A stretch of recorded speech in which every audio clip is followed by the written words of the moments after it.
Hey, what's up YouTube? This is Fliptide. I just wanted to go ahead and bring you a quick presentation on the Smith & Wesson tactical knives here, or conceal and carry knives as you want to call them. This particular one right here is the Smith & Wesson Extreme Ops Edition. You know, the cool thing about this is if you take a quick look at this handle, it's an all metal design here on the handle, so it adds a lot of weight to it, including the main supports here within the frame of the handle here are also metal. Adds a pretty good amount of weight on this particular knife. Now, if you notice here in these particular designs, you know, Smith & Wesson went ahead and purposefully mimicked the handles of their pistols that they make, pistols and rifles. So if anything, if you take a quick look, you know, it does mimic Smith & Wesson handgun handle. Reason why they call this one Extreme Ops Edition, obviously it's all black. It has the texture and feel of a handgun in terms of a handle here.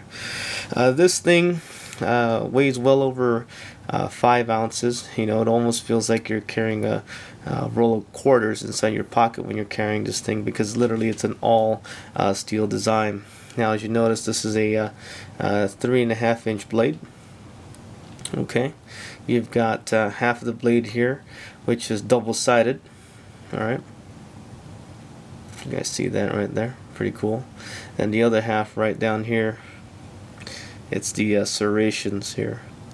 You notice these serrations right here, just to let you know, guys, are extremely sharp.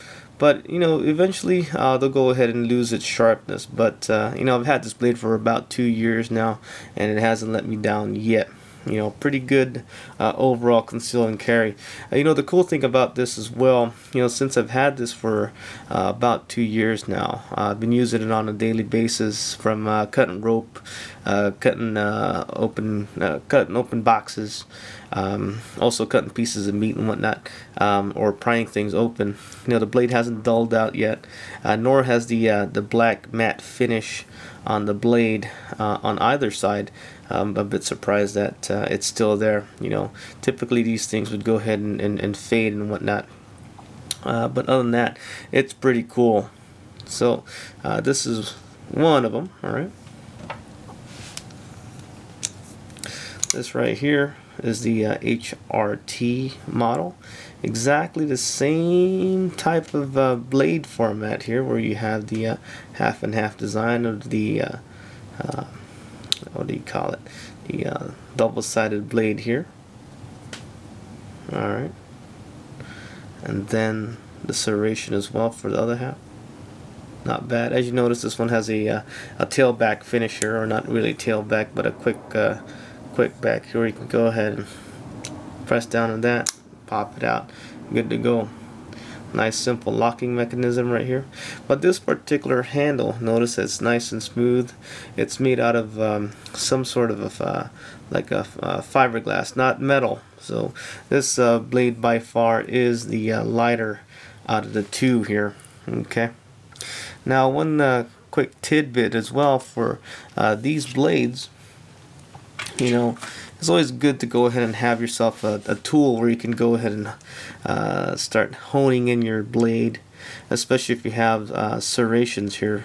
Okay, talking about these guys right there. You know, oh, by the way, these things are money trying to cut rope and whatnot. These things are the main double-sided blade is extremely sharp anyway. But if you ever need to go ahead and get into those tough packaging that you can get for like electronics or whatever, and you need to go and cut through it, this knife will go ahead and work wonders, which is awesome. Now, I wanted to go ahead and touch bases on a quick little tool here. Move these out of the way a little bit. This is actually a what do you call it? A sharpening tool.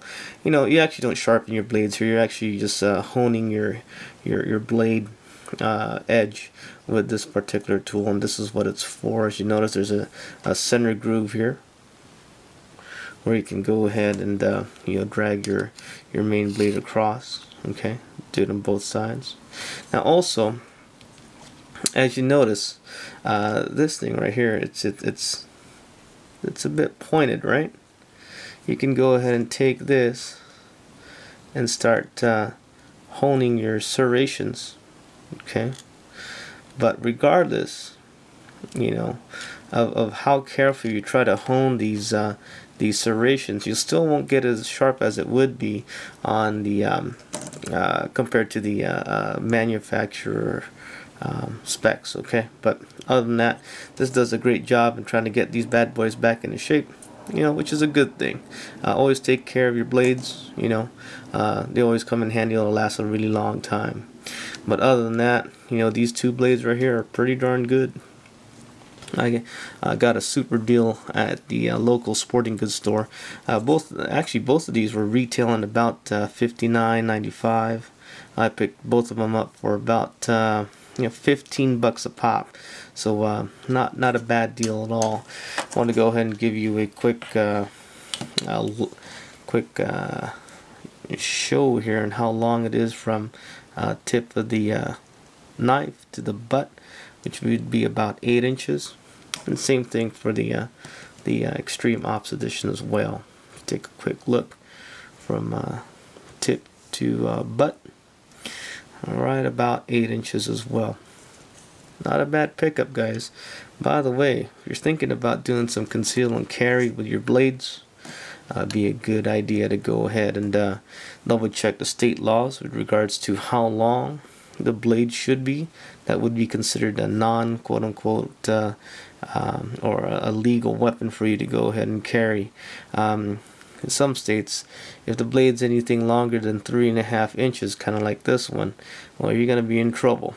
But then again, don't be an idiot going out there wielding your knife, you know, pretending that you're going to go ahead and do damage. But let me tell you, if a cop ever sees you wield a knife this big in total length, you're probably going to get your ass shot. But other than that, guys, I want to go and, you know, thank you for checking out my channel. Feel free to go ahead and rate, comment, subscribe. We'll see you again later. Thanks again.